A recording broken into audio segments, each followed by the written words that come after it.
Painting contact. इस कहानी की शुरुआत में हमें एली नाम की एक बच्ची को दिखाया जाता है जिसने अपने माँ बाप को खो दिया है। वो हमेशा उदास रहती है, पर जब भी वो आसमान की तरफ देखती है तो उसे बहुत अच्छा लगता है। उसका मानना है कि हमारा और आसमान की दुनिया का कोई न कोई संबंध है, इसीलिए वो हमेशा आसमान में तारों को देखती रहती है। उसके पास उसके पिता का एक रेडियो भी होता है जिससे वो आसमान से यानी कि दूसरी दुनिया से आने वाली अलग अलग फ्रिक्वेंसियों को सुनती है। उसे ऐसा लगता है कि कभी न कभी वो एलियन से कांटेक्ट कर पाएगी। और अब कई साल बीत जाते हैं। एली बड़ी हो चुकी है और वो SEIT प्रोग्राम का हिस्सा है। ये एक ऐसा प्रोग्राम है जो एलियंस के बारे में रिसर्च करता है, क्योंकि इस प्रोग्राम का मानना है कि दूसरी दुनिया में जीवन है, यानी कि एलियंस दूसरी दुनिया में है और ये उन्हीं को ढूंढते रहते हैं। एली का एक बॉयफ्रेंड भी होता है जो कि बहुत ज्यादा स्पिरिचुअल होता है और इसका नाम होता है पामर। जहाँ एक तरफ पामर ईश्वर को मानता है, वहीं दूसरी तरफ एली सिर्फ और सिर्फ विज्ञान को मानती है। इसीलिए इन दोनों की आपस में नहीं बनती और जल्द ही इनका ब्रेकअप हो जाता है। अब एक दिन एली जब लैब में बैठकर कंप्यूटर पर काम कर रही होती है, तभी वो देखती है कि उसके कंप्यूटर पर एक अजीब सी फ्रीक्वेंसी आई है जो कि ब्रह्मांड से आई है। हालांकि कई बार ऐसा होता है कि ब्रह्मांड में यानी कि अंतरिक्ष में जो इंसानों ने सैटेलाइट्स लगाई है, वो फ्रीक्वेंसी भी इनके सिस्टम पर आ जाती है। और जब एली इसे पूरी तरह से देखती है तो उसे पता चलता है कि ये फ्रीक्वेंसी किसी भी सैटेलाइट से नहीं आई, बल्कि ये फ्रीक्वेंसी बहुत ही अलग फ्रीक्वेंसी है जिसे आज से पहले कभी किसी ने नोट नहीं किया। और अब उसे एक उम्मीद नजर आती है। उसे यकीन हो जाता है कि हमारी दुनिया से बाहर भी दूसरी दुनिया में जीवन है, लेकिन उसे सबके सामने प्रूव करना होगा। और जल्दी इस ऑर्गेनाइजेशन का हेड यहाँ पर आता है। दरअसल इस ऑर्गेनाइजेशन में बहुत अलग अलग डिपार्टमेंट्स हैं और उसमें से एक SEIT भी है जिसमें एली काम करती है। और जब उसे पता चलता है कि SETI यानी कि एलियंस को ढूंढने के लिए बहुत ज्यादा फंडिंग हो रही है, तो वो इस फंडिंग को बंद करवा देता है, क्योंकि उसका एलियंस पर कोई भी विश्वास नहीं है। इससे एली को बहुत गुस्सा आता है। वो उसे समझाने की कोशिश भी करती है, लेकिन वो उसकी बात नहीं मानता। और अब एली किसी भी कीमत पर दोबारा से इस पूरे प्रोग्राम के लिए फंडिंग इकट्ठा करना चाहती है। वो कई लोगों के पास जाती है, लेकिन कोई भी उसे फंडिंग नहीं देता। पर जब वो एक बहुत बड़े बिजनेसमैन के पास जाती है और उसे अपना पूरा का पूरा कॉन्सेप्ट बताती है, तो उसे ये कॉन्सेप्ट अच्छा लगता है और वो एली के प्रोग्राम में फंडिंग करने के लिए तैयार हो जाता है। जिसके बाद एली एक बार फिर से अपने काम पर लग जाती है और जो फ्रीक्वेंसी उसे मिली थी वो उस पर रिसर्च करना शुरू करती है ताकि एलियन से वो कांटेक्ट कर सके। वो दिन रात मेहनत करती है और इसी तरह से 4 साल बीत जाते हैं, लेकिन एली को कोई भी कामयाबी नहीं मिलती। वो जहाँ 4 साल पहले खड़ी थी, आज भी वहीं पर खड़ी होती है, जिस वजह से बिजनेसमैन तय करता है कि अब वो इस प्रोग्राम को फंडिंग नहीं करेगा, यानी कि इस प्रोग्राम को बंद कर दिया जाएगा, जिससे एली बहुत ज्यादा दुखी होती है। अब वो जब अपनी लैब में जाती है तो देखती है कि उसके कंप्यूटर पर अलग अलग फ्रीक्वेंसीज आ रही हैं जो कि प्राइम नंबर में होती है और ये फ्रीक्वेंसी लगातार आ रही होती है। और जब वो इसे डिकोड करती है तो उसे पता चलता है कि हमारी अर्थ से वेगा नाम का एक प्लेनेट है जो कि 26 लाइट ईयर्स दूर है। ये फ्रीक्वेंसी वहाँ से कोई भेज रहा है और अब उसे यकीन हो चुका है कि उस प्लेनेट पर जीवन है। वहाँ पर एलियंस है जो इन्हें यहाँ पर फ्रीक्वेंसी भेज रहे हैं, जो इनसे कांटेक्ट करना चाहते हैं। अब इन्हें जो सिग्नल्स भेजे होते हैं ये उन्हें डिकोड करना शुरू कर देते हैं, जिससे इन्हें पता चलता है कि ये एक वीडियो फाइल है।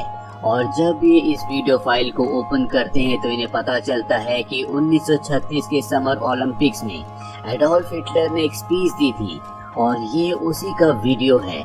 ये समझ जाते हैं कि 1936 में पहली बार पहला स्ट्रॉन्ग सिग्नल होगा जो हमारी दुनिया से बाहर गया होगा और एलियंस ने इस सिग्नल को रिसीव करके हमें वापस भेजा है।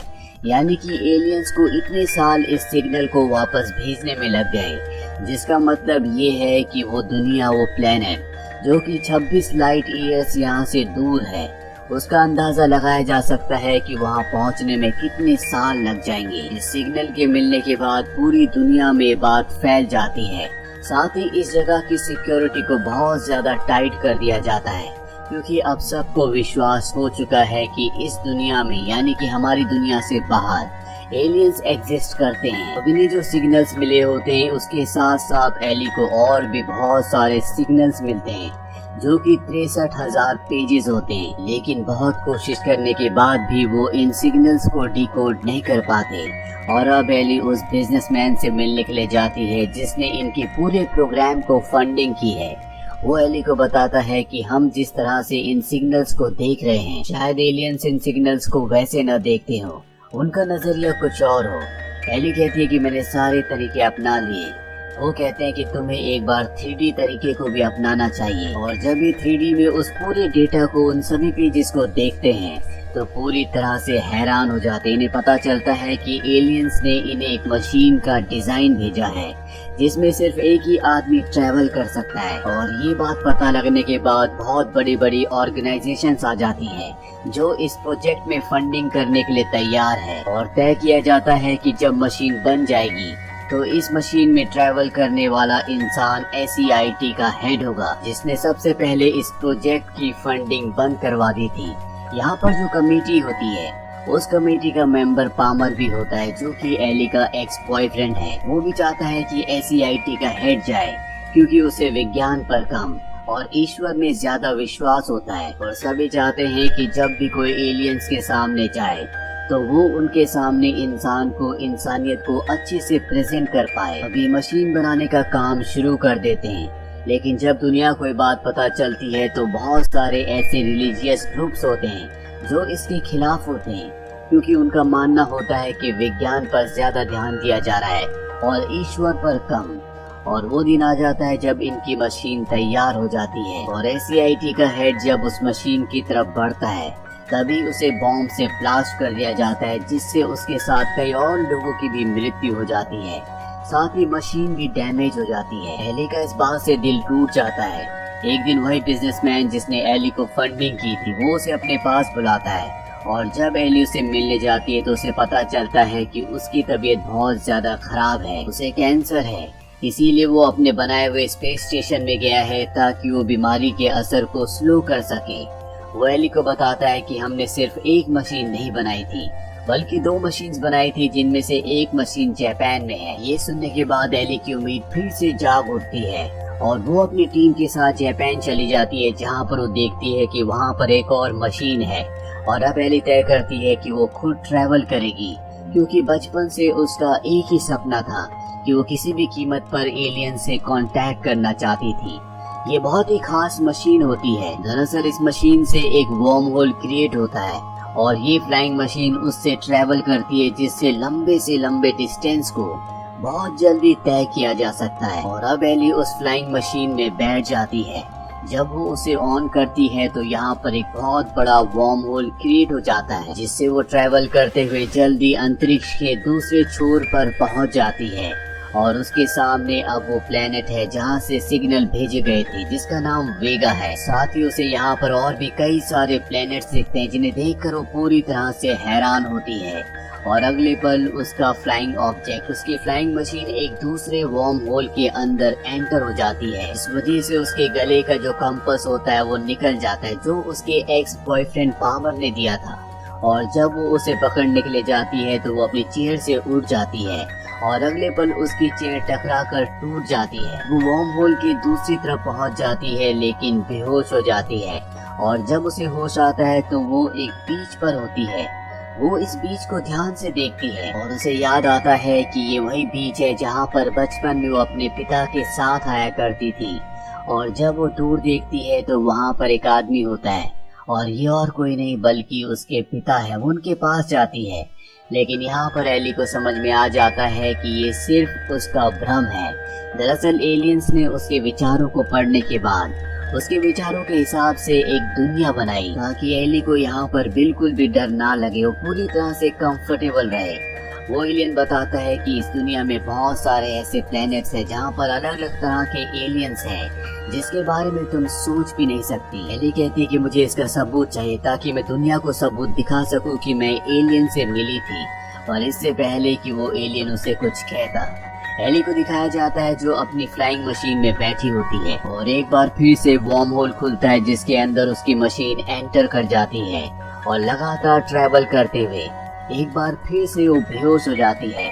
और जब उसकी आंखें खुलती है तो उसी की टीम के मेंबर्स उसे रेडियो पर कांटेक्ट करने की कोशिश कर रहे होते हैं। और जब एली पूरी तरह से होश में आ जाती है तो उसे पता चलता है कि वो अर्थ पर वापस आ चुकी है। उसे हॉस्पिटल ले जाया जाता है जहाँ पर होश में आने के बाद एली अपनी रिकॉर्डेड वीडियो फुटेज देखती है जिससे उसे पता चलता है कि जब उसका फ्लाइंग ऑब्जेक्ट यहाँ से टेक ऑफ हुआ था तो वो आसमान में जाने के बाद वापस पानी में गिर गया था, यानी कि ये प्रोजेक्ट पूरी तरह से फेल था।